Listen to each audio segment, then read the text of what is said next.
We still do 7 NUFC Matters show a week for free. But if you want to help support NUFC Matters, then there are a few ways of doing it. Hit the like button on each live broadcast and video. This helps the channel grow. Hit the subscribe button and select the all notifications bell so you don't miss a single show. If you want to help us financially, then you can join the channel using this button with the membership starting at $1.99 a month. Or you can drop us a donation in the chat using a super sticker. We're also looking for sponsors. If you'd like your brand advertised on the flyers for the show and featured during the ad break, then email John at nufcmatters.com to arrange today.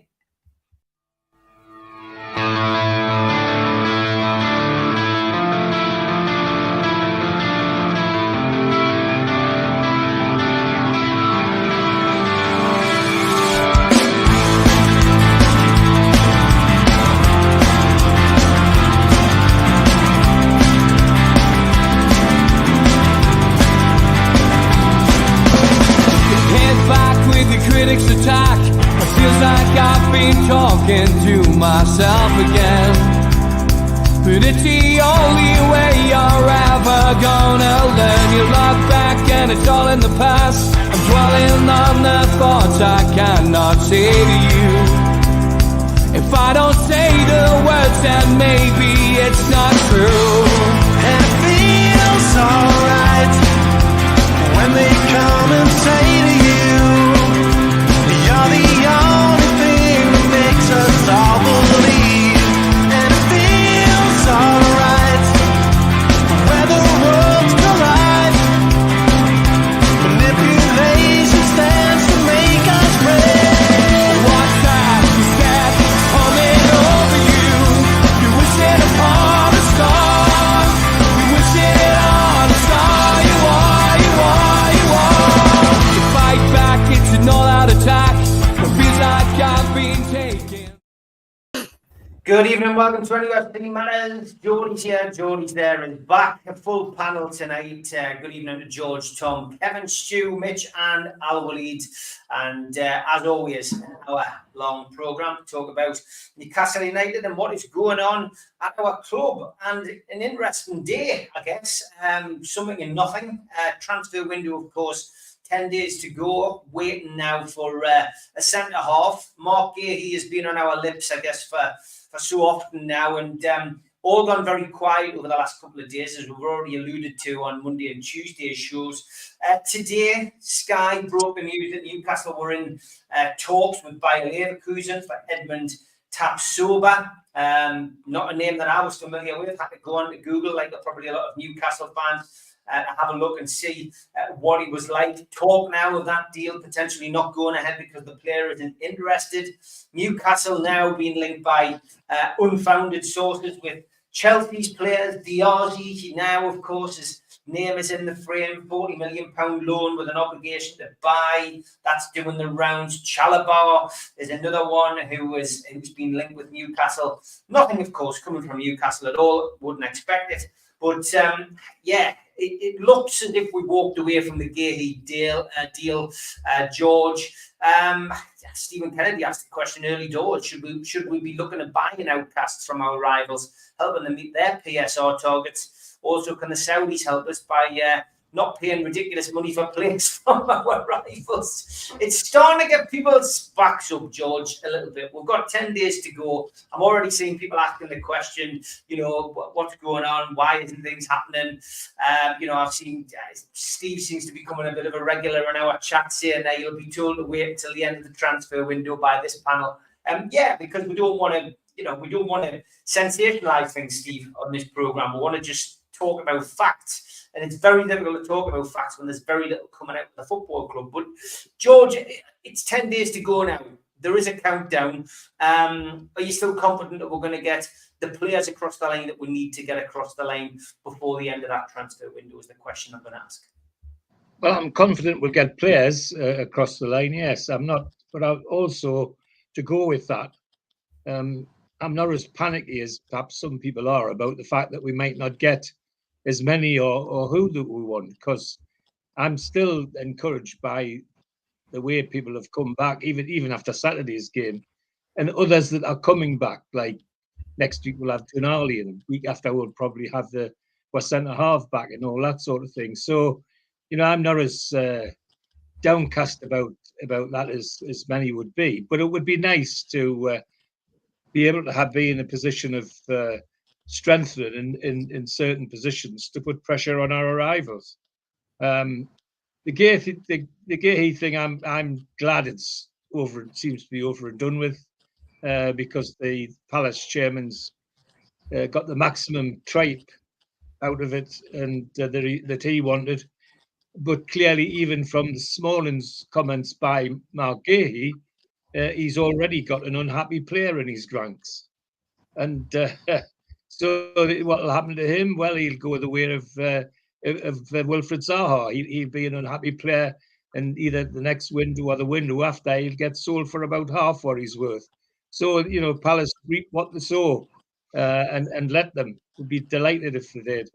It would be all they deserve, as far as I'm concerned.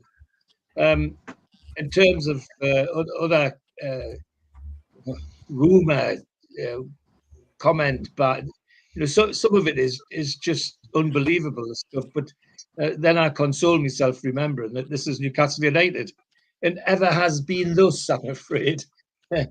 I wish I could tell you it wasn't like that in the old days. Oh yes, it was. It was. The transfer market was always hectic for Newcastle United. When we went to buy George Hurd from Clyde, one of the top Scottish players, and Seymour came back to the ground telling everybody it was signed and sealed. Well, as he was coming down the line on the train, the Sunderland chairman was going up the line on the train to sign George Hurd, and the next day Hurd was signed for Sunderland. So it's no different to what it is now. But we need to sort it out. There's no question about that. And I would like to see us strengthened at centre back, but I've got to say the performance of Lloyd on Saturday, the little bit he was on, made me think, well, there's a guy who could slot in almost anywhere across the back by the look of it to me.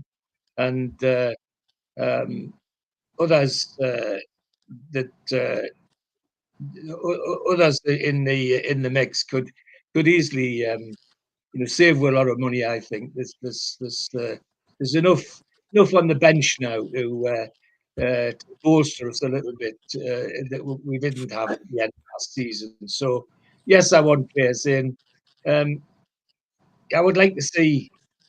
I think our new young centre forward was going to be a great acquisition. In fact, I was disappointed he didn't get a run out on Saturday.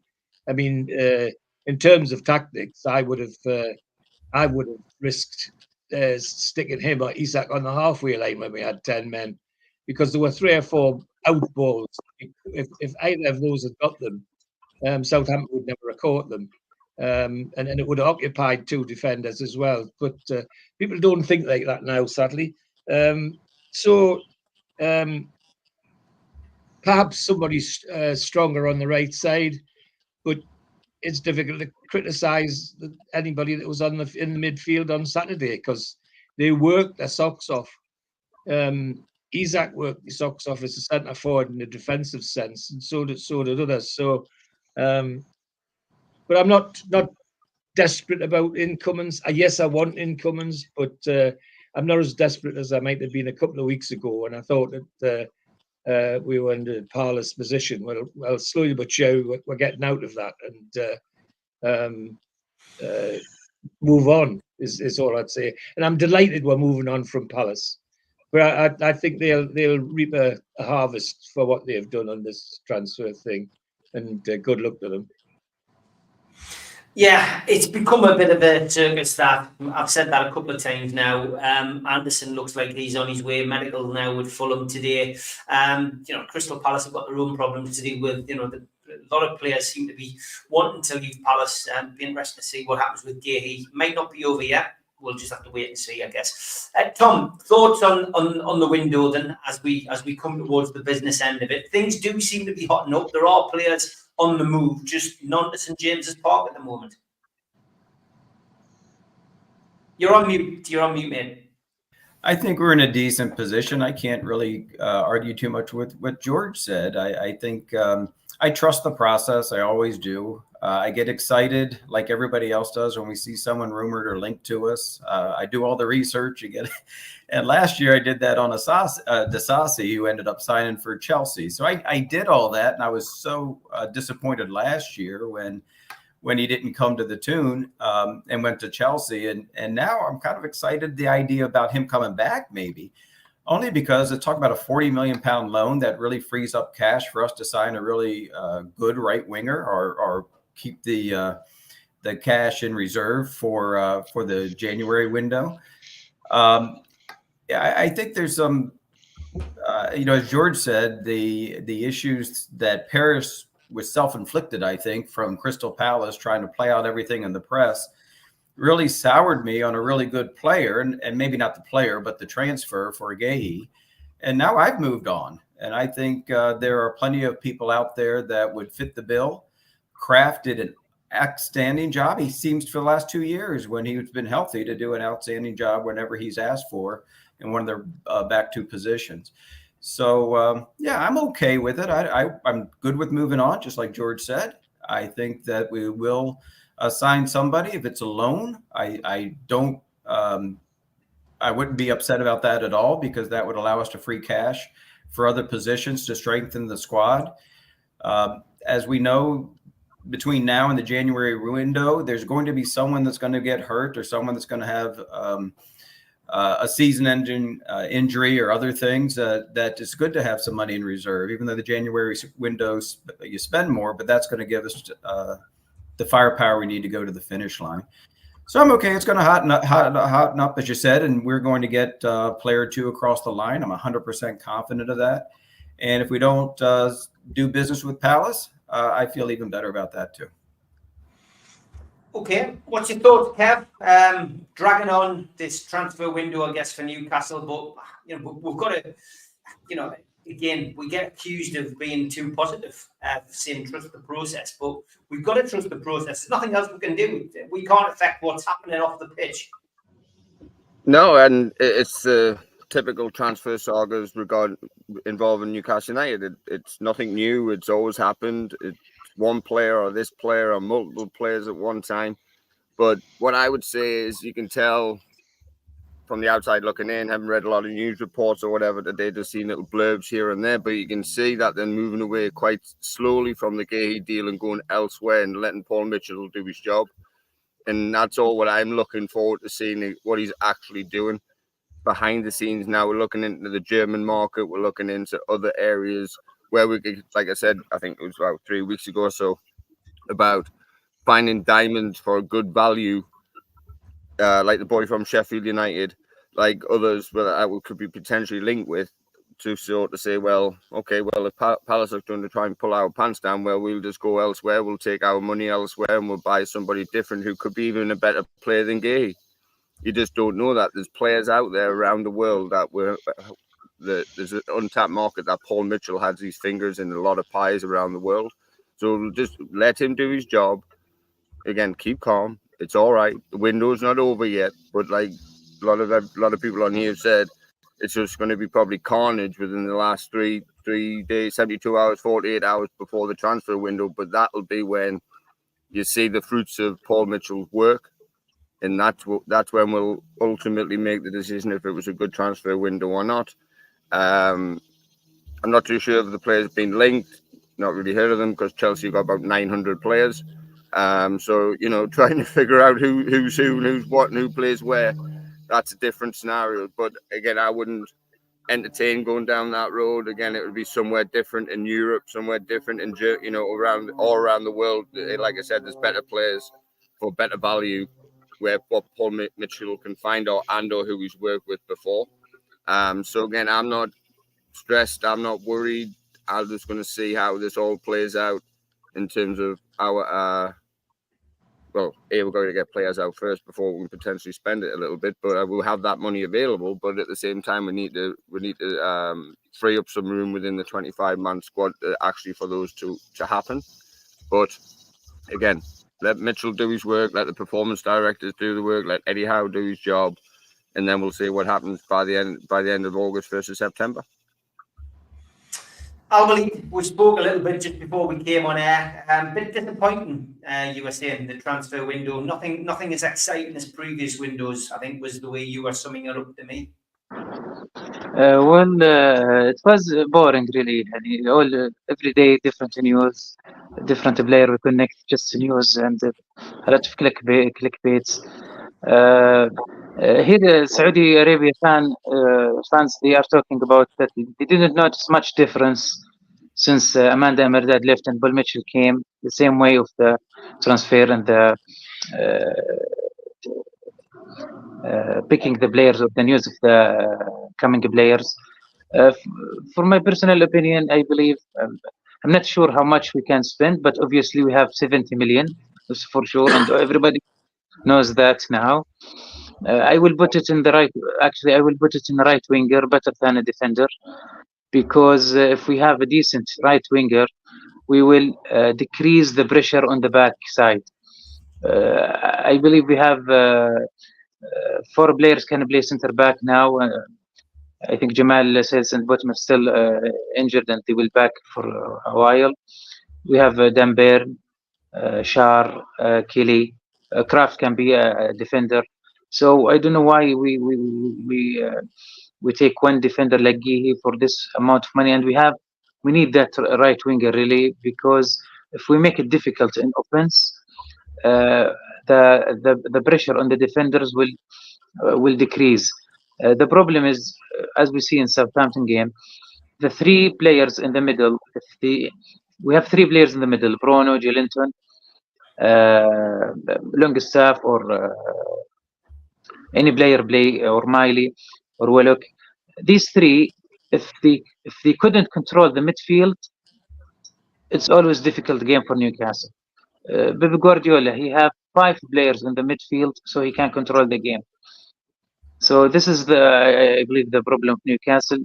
The pick of 3 for the midfield, they cannot always win, and running in defense and offense, I think it's very hard on them, and will causing a lot of injuries.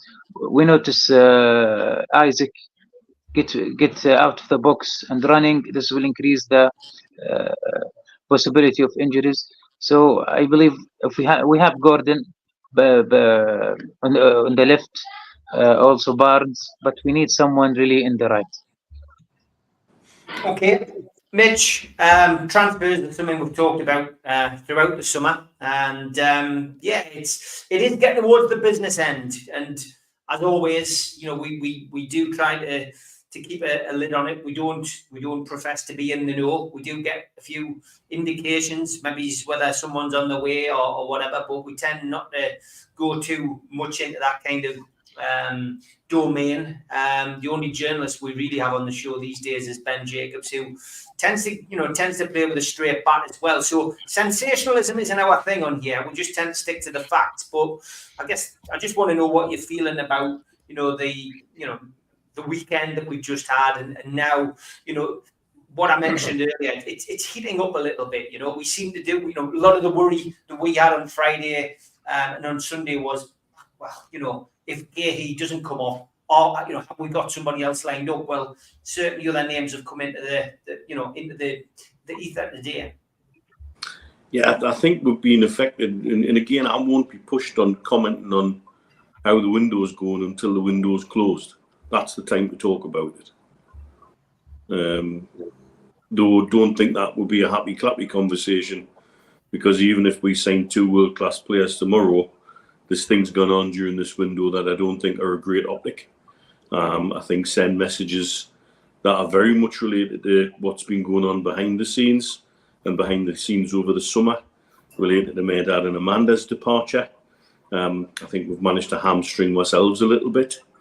And I think we're in an interesting situation now where we've got a clear and present structure about how this should work, and the spotlight's very much on Paul Mitchell now. But this is what he was brought in the club to do. I would never think he would have just one target in mind, but he's had a short period of time to develop a working relationship with Eddie Howe, sort out what kind of players they both want to get in, and who might be a good addition and who might not. I always did think that we'd be doing business right up to the end of the window because of comments that have been made about seeing what becomes available as the window goes on. I think we're very much keeping my powder dry to turn around to people who may be in need as time is ticking to get better value and squeeze every ounce of value out of every deal that could be done. I don't think that's a bad thing. I don't think we're as bad off as people would like to paint that we are. But also, I think I'd like to see a cry arson on social media for clout and likes, stamping your little feet and acting like a princess, isn't going to change what the club are doing. Paul Mitchell's not going to start signing players because Gary and Walker's done a 300-tweet thread about the disaster of the transfer window that it is. We can't control that. We've got no control over that. Yes, we can have an opinion on it. And like arseholes, everybody's got one. But whether that opinion is fully informed, it will only be fully informed once the window is closed. And so I think we're keeping a hard and keeping a sense of, a sense of where we're at and what's happening is reasonable to ask. I don't think it's reasonable to behave the way I see some people behaving because they haven't signed, this player, that player. I think things have been very complex. I do think we've hamstrung ourselves. The more this goes on, the more I believe that. And also, there's certain things that have gone on with his Gay transfer without giving things away. Within a 4-hour period on Thursday, that transfer went from done, dusted to, it's been rejected again from the information that I was given. And that was unexpected from the Newcastle side. And so one has to wonder what Parish is playing at. Because I think he's going to come a cropper out of this little game. He's not played it very well. And I think like Zaha, that's the best example. It's very, very, very comparable to the way they treated Zaha, and then he walked away for free. And so you'll reap what you sow on that one. And I'm sure, but again, Eddie's made this clear that they're looking at a small sample of players. We're not having a scattergun approach to this transfer window. And we're not going to take just anybody. It's who Eddie and the recruitment team and Paul Mitchell feel enhances our squad is who they will pick from. And again, I think they've made that quite clear. So keep a hard. Transfer window is still 10 days to go. There's a lot can happen in a transfer window in 10 days. A hell of a lot happened in 4 hours on Thursday. So, keep tracking, keep trucking on. You're on mute. Yeah, schoolboy error. Magnus, what's your thoughts on this situation that's developing in the transfer window? Are you frustrated, or are you patient and playing the game? Well, I'm relatively patient because I feel like we have a cover already with Emil Kraft on the right back, and I am still expecting. And I was watching the game last weekend from the television, and I could see Paul Wilkinson and Perch, Bunch. They're constantly talking. There's work going on constantly. They were talking like gangsters, not to show what they were saying. So there's constant work going on there, and they have a plan B, C, and D. I am sure in place. I almost am starting to feel like they kept this saga going to keep the media focused on that, while they're doing other work behind the scenes. Well, I'm hoping so, anyway. with regards to the transfer window, so far, Osula has been the most exciting signing for me. I would like to see the Isaac Hayden and the Ryan Fraser story finished. You know, let's take them off the books. You know, if it possibly can be arranged. You know, this is a long last leftovers of the long contracts of Mike Astley, and I would really much like to see them get off the books. But the best thing of this summer also for me was to see Sanusi. So I'm very excited about that young man, and I'm hoping that he will get some chances. I am a little less worried about the right winger position because of this. If we can keep all our players now, I am cautiously optimistic. But it was a big punch in the stomach to sell our two youngest assets, hottest prospects. I'm very upset about that, and maybe, hopefully, have learned from that history not repeating itself. You know, really worrying if we have to every 3 years offload our hottest prospect. What kind of a league has this become with those PSR rules? If this is the way to go forward, and we'll never see one club players again like Maldini and Francesco Totti. You know, we won't see those players again with the way the rules and regulations are playing us. So I see a light in this whole thing, a lesson, but the negative is definitely losing those two young men. Okay, Spenny says 3 players in by next week. Very confident. We've got the best upcoming washing machine if we need it. Martin, welcome back, mate. We've enjoyed your break. The transfer window, mate. There's, we've had 1 or 2 bits of movement since you were last on, but the Gahey thing's probably overshadowed things slightly. As I say, heated up a little bit today with a couple of new names in the mix, but still nothing else across the line. But 10 days to go, Martin. Yeah, look, for me, I think it's. I tend to look at Twitter, and I'll say odd bits about different things, not necessarily a transfer window. I watch for a couple of signs, and the first 2 are if Mitch and Pemman are quiet, then there's bits happening in the background, because they only really start to float around Twitter when there's a bit of confirmation or they've got a bit. So that for me is a good sign in that things are tipping along. And I think, look, it's like every window, it's guessing games. I think you've got agent chatter. We had that in the Euros. You've still got that going on. You've got clubs that are slotting players in and out, and it's like Jenga, for want of a better word. You're waiting for players to move. As Mitch said, you're waiting to see what falls out. Is there somebody that's got to sell up or do something at the back end of the window? Is there somebody that's got to make a move? So I think if you look at the whole, Mitchell starting and that kind of piece, Darren Eales kind of came out with the, listen, guys, it's going to be a transformative window. Listen, it may still well be. Let the guys do their jobs. I think it's like anything, in particular on Twitter, we're a fickle fan base, and it's like it just goes from 0 to 100. So for me, if we get one player that adds quality to that squad, I'm okay with that. Because if you look at the shitstorm that's happened around Chelsea, like they've just gone out, like they're bringing in João Pedro, they're bringing in João Phoenix, they're bringing in Neto, they're bringing in all these other players. They've got Palmer, they've got Jackson. Like, where are they all going to play? And then you've got Maresca going, well, I've only got 21 players. I'm not bothered about the other 21.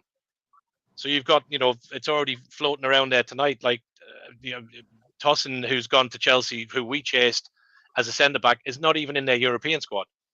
So, there's plenty of players that are out there. But I think for us, I trust in that Mitchell will eventually get what he needs to get. Him and Howe, as you said, Steve, they've got to strike up that relationship. Has that started on the best possible foot?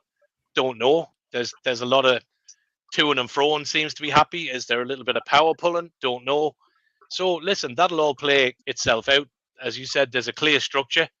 Mitch said people are being brought in to do the job, and they'll be judged on that. At the end of the window, we'll have that point to be able to say if nobody came in, then we can sit and criticise. But until that point, and for me, it goes back to the same I think I said in the January window, when they're on the pitch with a black and white scarf, I'll worry about it then. In the meantime, I'll wait for Messrs. Penman and Mitchell to put something out there with cryptic clues and a piece of the Jenga board that I can look at and go, okay, maybe there's something happening there. So I'll wait for those two to strike a pose before I start worrying. That's good. You're getting a glowing commendation there from Martin Stew. He waits for you to put something out on Twitter. But yeah, I mean, it's still 10 days to go. Your nemesis is in the chat. I've noticed Alan with his £70 million quip. He's mentioned it twice. Well, we've got more to live for, haven't we? The way I see it, right, I understand what Martin's saying there. And last Thursday, I did put something out about Gay getting paraded on the pitch on Saturday, because as Mitch referenced earlier, by all accounts, it was done. And the guy was coming, his medical was booked, and that was it. And then there was a change of heart. Not at our end, obviously, because we're bidding for him. So that's why I posed the hypothetical question. So as people know, probably who watches channels regular, I've been accused of being a master of positive spin. But what I will say is, as we stand, have we done enough with the squad to get to the Champions League? I debate we haven't in this transfer window. And my biggest worry is looking forward is next summer we'll have Bruno, Joe Linton, Isaac, Gordon, Botman. They'll all be coveted by players or teams who have qualified for the Champions League. We'll also have a dearth of players who are out of contract. So I know we've repeated this on certainly on a Sunday. I know it's been echoed on a Friday as well. If we know this as supporters, surely the people who are making the decisions and holding like the bean counters, whatever we want to call them, they will know the very same. Is Guy coming? Do you know, after today, for me, a lot of it is the smoke and mirrors or a smoke screen. We've been linked with players who had no chance of getting, but that could be us playing Parish at his own game. You're saying this, so we'll do this, and we'll leak out. We can go somewhere else. But I genuinely wouldn't be surprised if he's a Newcastle player by the end of the window. I'm saying I wouldn't be surprised if he is, which means I think he could well be. Am I happy with how it went so far? Of course not. No, it would only be a fool that would say we've had a fantastic window to date. Am I frustrated? Of course I am. Every fan should be frustrated. But is the window finished? No. And that's when we can judge. And I know we'll get called happy clappers or you're just being too positive or etc. But I referenced last week that Liverpool haven't signed anyone yet. So yes, have they got a better squad? Possibly. But for me, I'd put our starting 11 against just about any team in the league. What we need is a starting 15, a starting 18. And that's what we're building up to. So do I trust that they will deliver to the best of their ability? Yes, I do. But what saddens me most is the social media fans. It's like some are almost willing for failure, hoping for failure, just so they can criticise. And I can't get my head around that bit. Whether it's symptomatic of society at the moment or not, but surely you want the best for your team. And it's like, I'm watching people who I respect or have respect for say, oh, this is shocking, and I can't see how that's going to benefit anyone. We stick together, and the best thing I've seen this weekend to show how we stick together as a fan base was when Sean Longstaff put that tackle in on that sheet. And every single man, woman and child, 2-1, rose and raised their fist. That's what we're best at. But at the minute, we just want to be criticising for the sake of criticising. Let them do the job. Once they've had the opportunity to do the job, which we've got 10 days left, and on that day, I'm actually travelling 19 hours from here to Dubai, to Madrid, to Tenerife. So I won't even know who we haven't signed or finalised by the time until I get off the plane, and I'm grateful for it. But do we want to go gung-ho or cautious? Give me cautious every day of the week, and twice on a Sunday as well. Because look at Everton. They just threw money at people, didn't they? And look where that got them.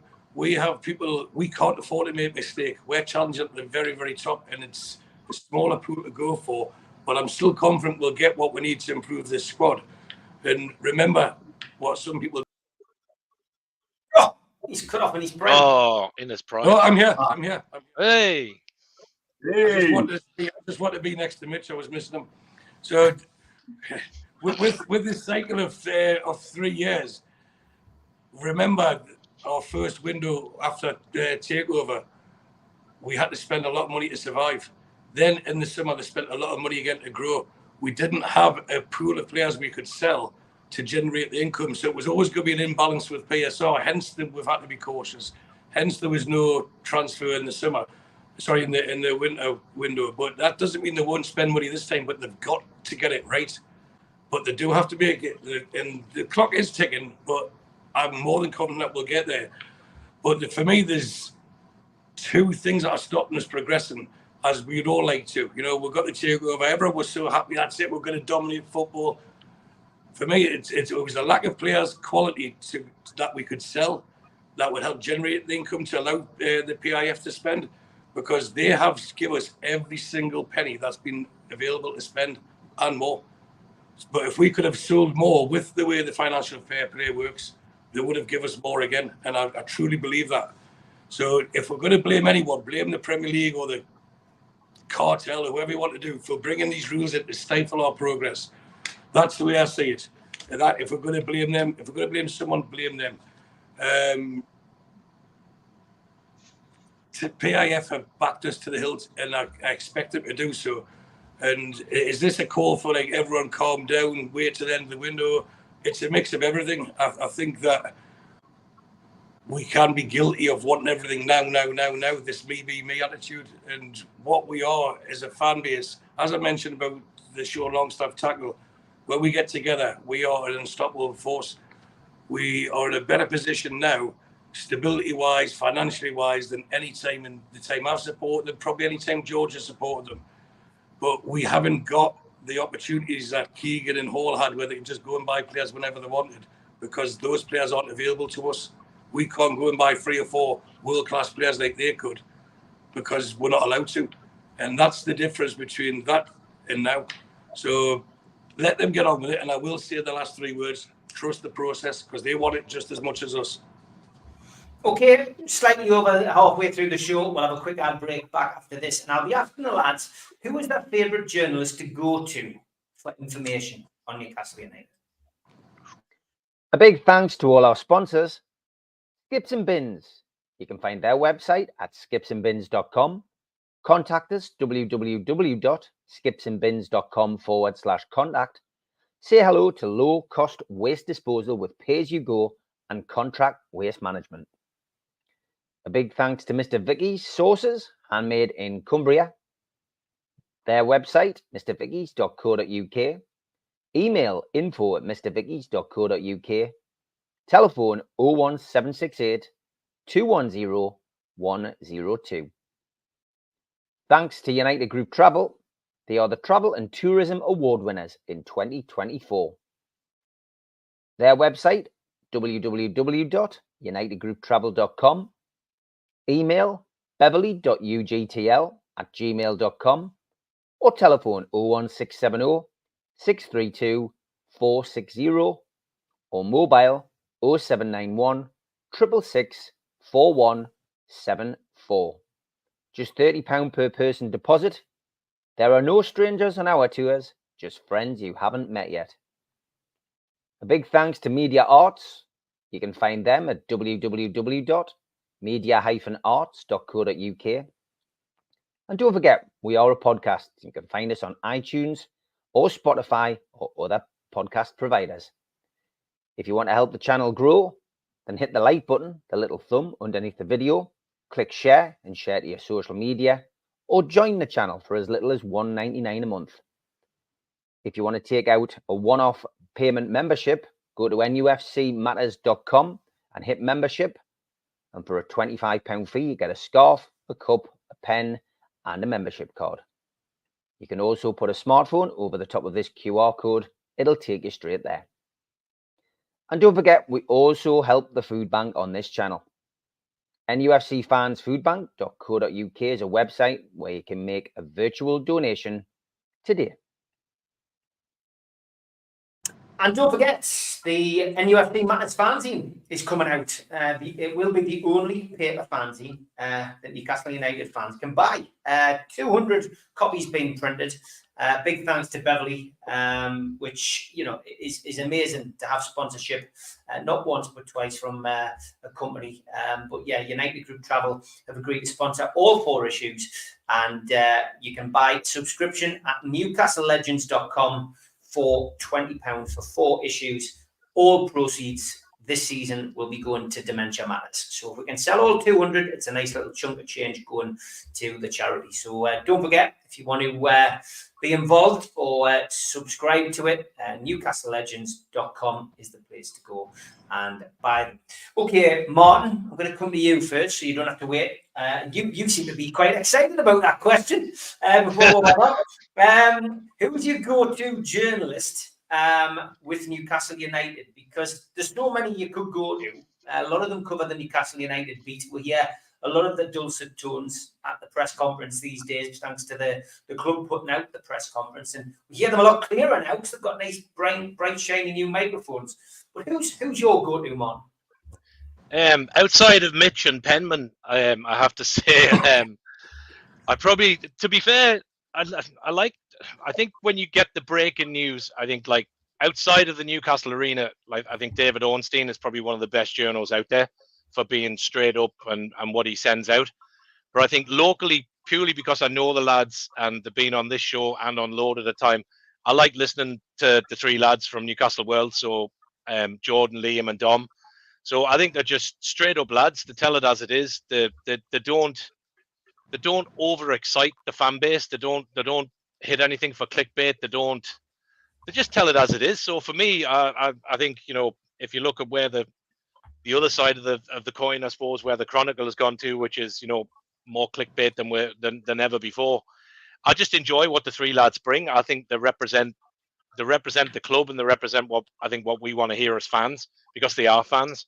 So I think when you have that mix and you've got 3 likable lads that just, are at the match, are going to different games, and they're telling you what's going on with the best of what they've got, that's enough for me. So I think I enjoy watching the pod that they do. I enjoy their bit of YouTube, and I think for me, they're the ones I like listening to, outside of the other 2 esteemed gentlemen on the bottom left there.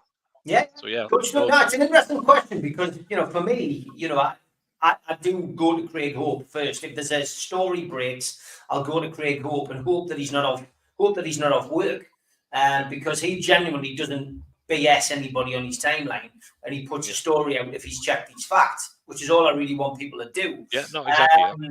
I don't have time to watch podcasts because I'm too busy making my own. I do dip into the Geordie journals. I've got to be honest, the only time I watch them is after a match, and I'll usually watch it the day after. If I've been to the away game, I'll watch it the day after just to get it, because I do like that, the way that they do it. I do like that little in the stands, in the press box, and that's it. I don't have time to watch the other stuff, and that's no offense to anybody, but I just no, exactly. I just like the way it's delivered. I think they just bring they do it from a fan's perspective, which I think is it's just a different mix, So for me, I think it's something that works. Yeah, I get you. Spenny Mag is the best info. That, of course, is from Spenny Mag. Magnus, this is going to interest me, especially from you, Tom, and Alwaleed, because you are in different countries and different nationalities. So you probably more than us guys cling onto every word certain people say. So who is your go-to journalist for Newcastle United, Magnus? Well, I read a lot of news, watch a lot of stuff, and listen to. And for me, this is an easy answer. I'm not taking anything away from Mitch and Stu. They're really, really doing a great, stellar job. But for me, it was when I first heard the voice of John Gibson, and it just caught me. I thought I was listening to Jack Nicholson.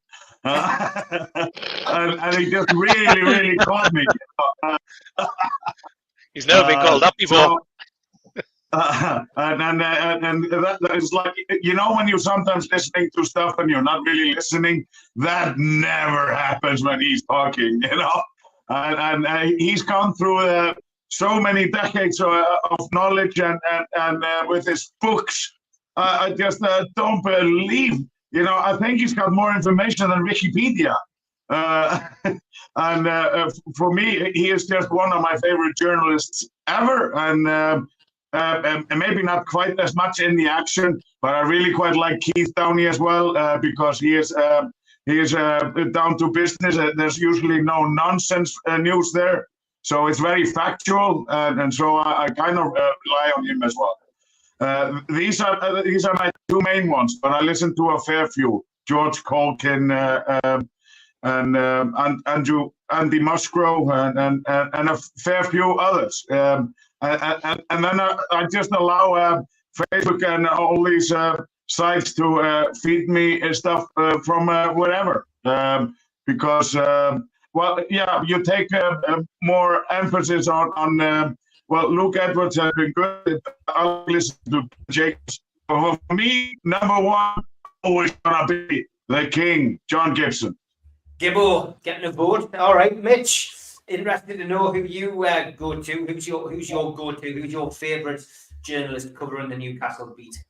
Well, I think everybody's knows from what we've said on the shows. I'm lucky enough to have a conversation with Craig Hope on a regular basis, and Craig's someone I trust. He's not frightened to ask difficult questions, and that's what I want of a journalist. I want a journalist to not just be happy, clappy, and play along.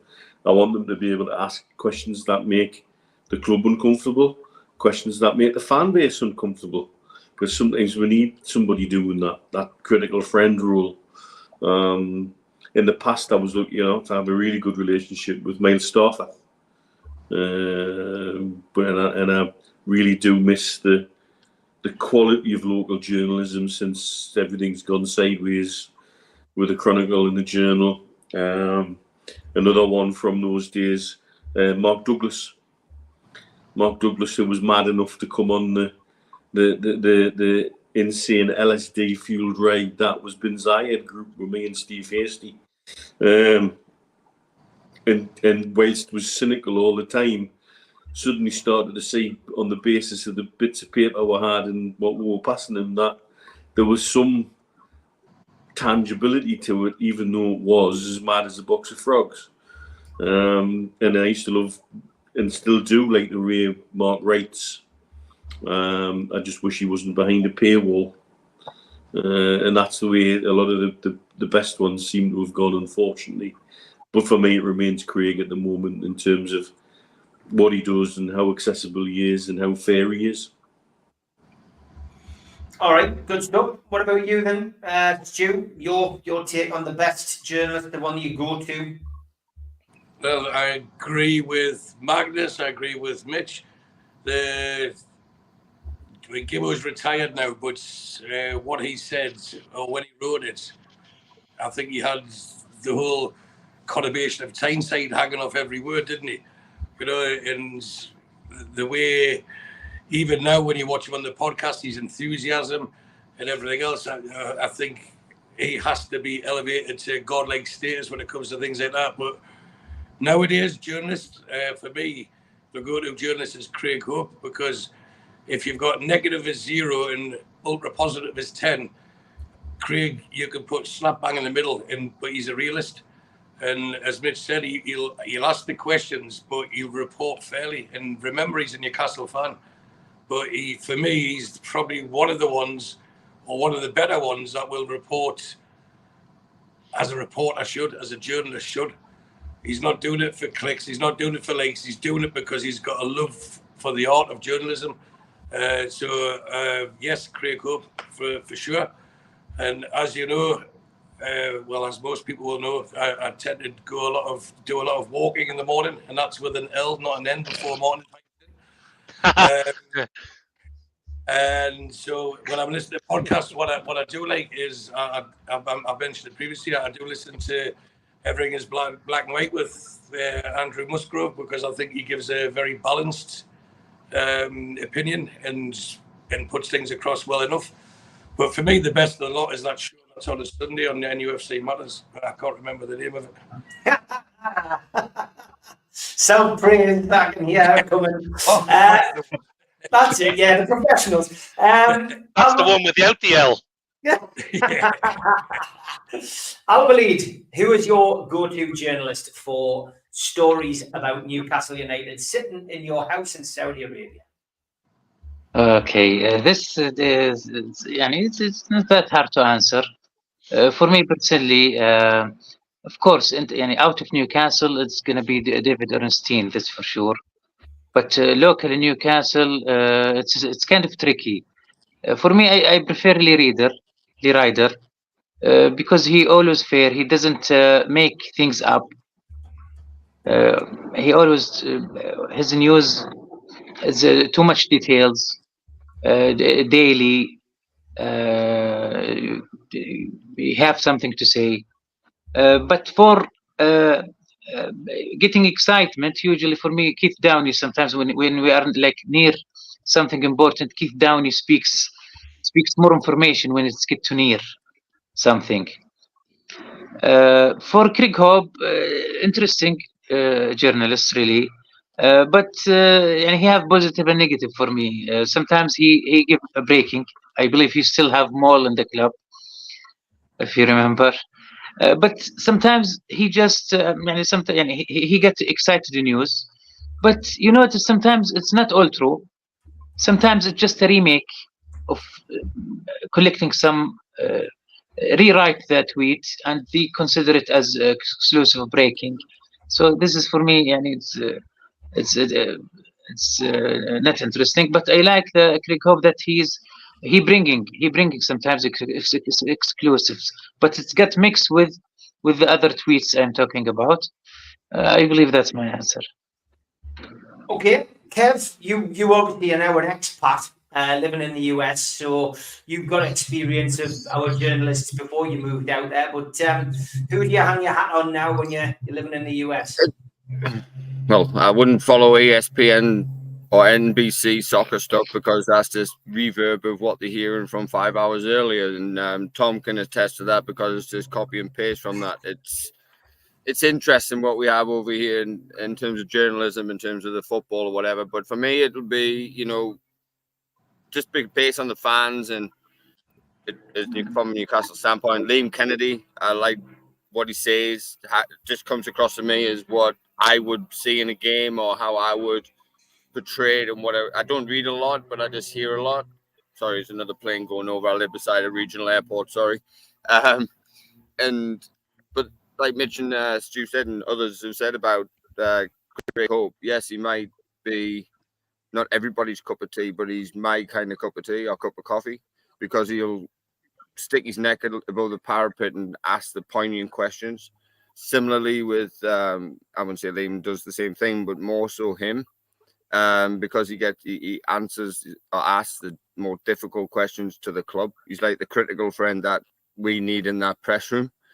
Everybody might not like it, but again, at the same time, he had that, dust up with Steve Bruce and pretty much got kicked out the stadium, all the above. But that's what a journalist does. And I think that's what Gibbo's referred to quite regularly on your shows, that you can't do that anymore. Have a direct question to where you really need to have a poignant answer from whoever the question's being posed to.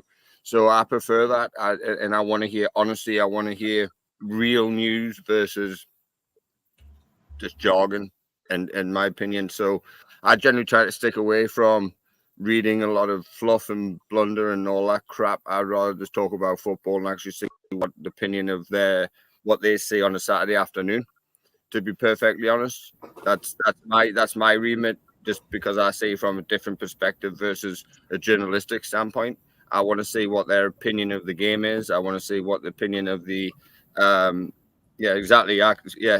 even though he played for a Shaka, his lot was shocking, by the way, with Craig Burley. You should watch that show on ESPN FC. It's shocking. But anyway, and Steve Nicol, Tom will know.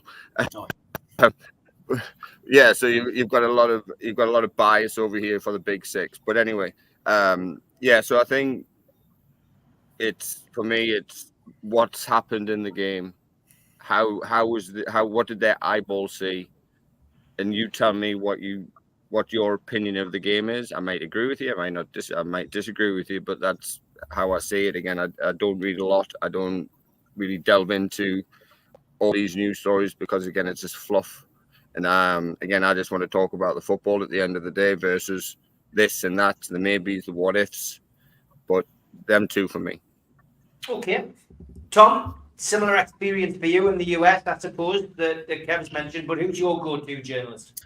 Well, it depends on what it's about. So Gibbo is my favorite. Back, before I could get any news about what's going on in Newcastle or with the club, my uncle from Gateshead would send me some pinks for my birthday, or would get a bundle for Christmas, and I would read them cover to cover, and Gibbo was always there. So I've always loved him. And then when NUFC Matters became a thing, and I could listen to the podcast and listen to Gibbo, I've learned more about the club in the last 4 years, listening to Gibbo, listening to Super Mac, listening to some of the people on here, Ward George for sure, than I ever even thought was possible. So I feel like I have a pretty good background with NUFC, not just from living it and being, coming back and forth over the years, but really learning about the club and its culture from Gibbo and from the people on here. So I'm very appreciative of that.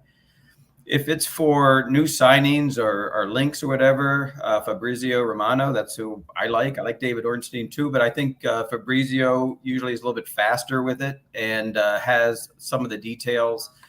So I can get on Google and start looking at who the heck these players are and what they do. But it usually starts with him.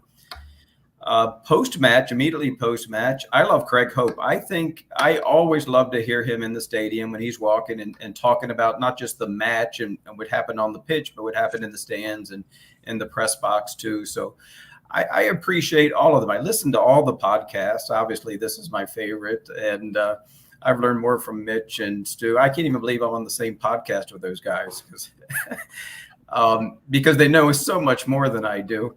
But I learned from all of them. And of course, Steve, I'm going to call you out too. I hope you don't blush, but you seem to be always on the money. You never get into hysterics. It's always facts. And I appreciate that as well. So if I want the history, Ward George, the people on the cast, certainly Gibbo and Super Mac. If I want the cutting edge story, I usually about transfers, especially, I go to Fabrizio. I listen to all the podcasts. I travel quite a bit. But one day I'd like to meet John Gibson and shake his hand. I'm sure you will, Tom. Thank you very much for the kind words. George, we'll come to you. Give us your take on journalism. You've seen them all, George.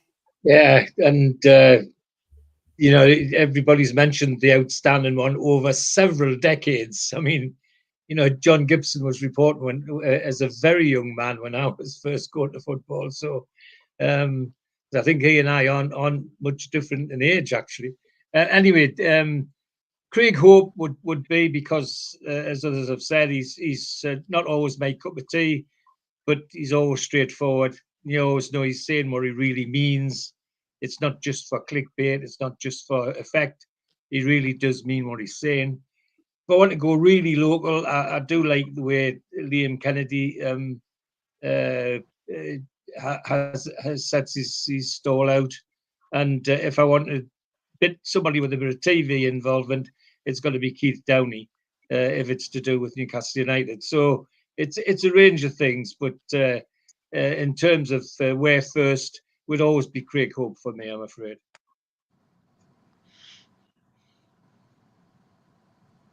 Don't need to be afraid, George. What we need to do is get a quick prediction of the lads, apart from Mitch and apart from you, George, because I'll see you guys on Friday. So, Bournemouth away, Tom, give us a prediction. How do you see it going? Oh, you're on mute. You've done a Steve Ray. 2-0, another clean sheet. 2-0, another clean sheet. Kev?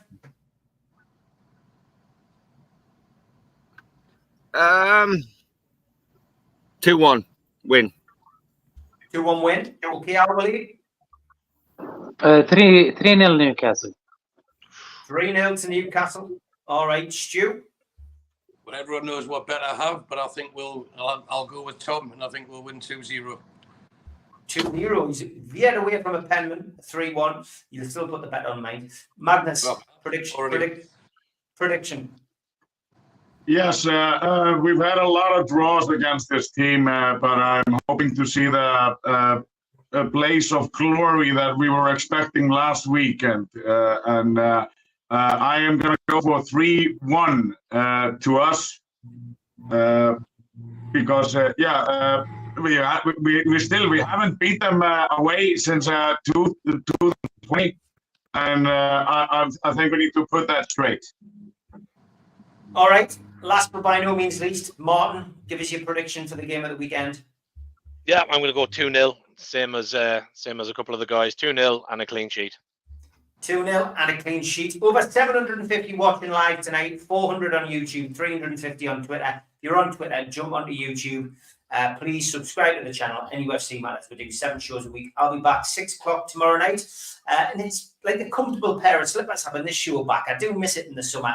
Great to have Martin, Magnus, Mitch, Stu, Alwaleed, Kev, Tom, and George all back for Geordies. Yeah, Geordies there. I'm off now to record another one of those fans group programs with this bunch to buy mags. I'm sure alcohol will be mentioned. Take care, everybody. Good night. Good night, everyone. Take it easy. Have a good one.